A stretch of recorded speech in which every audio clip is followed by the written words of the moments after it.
Praise the Lord. ஆண்டவராகிய இயேசு கிறிஸ்து கல்வாரி சிலுவைக்கு போனது எனக்கு நல்லது.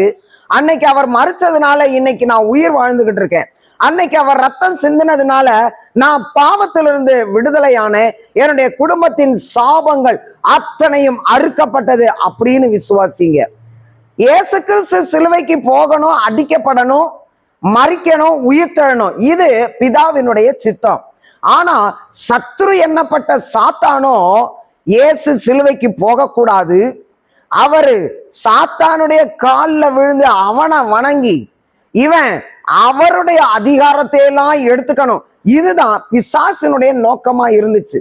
இயேசு கிறிஸ்து மரிச்சாரு, உயிர் தெழுந்துட்டாரு.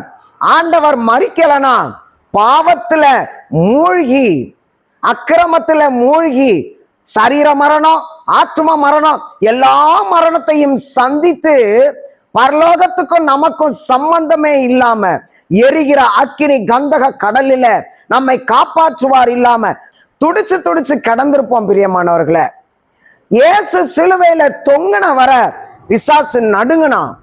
அவருடைய ஜீவன் பிரிந்த உடனே அவன் நசுங்கிட்டான்.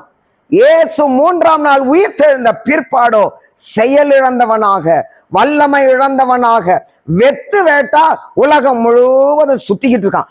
இதுதான் உண்மை. பிரியமானவர்களே, பிலிப்பியர் 2ஆம் அதிகாரம் 7ஆம் வசனத்துல தம்மை தாமே வெறுமையாக்கி அடிமையின் ரூபம் எடுத்து மனுஷர் சாயலானார் அப்படின்னு வாசிக்கிறோம். ஆதியாகமம் 1ஆம் அதிகாரம் 26, 27ல நம்மை ஆண்டவராகிய கர்த்தர் அவருடைய சாயலாகவும் அவருடைய ரூபத்தின்படியும் சிருஷ்டித்தார் அப்படின்னு நம்ம பார்க்கிறோம். என்னைக்கு பிசாசுக்கு இடம் கொடுத்தோமோ அன்னைக்கே தேவ சாயலை இழந்தவர்களானோம். பாவத்துக்கும் சத்ருவுக்கும் அடிமையின் ரூபமாய் நாம் மாறினோம். பிரியமானவர்களே, நம்ம எடுத்துக்கிட்ட இந்த அடிமையின் சாயலை அவர் எடுத்து இறங்கி வந்தாரு.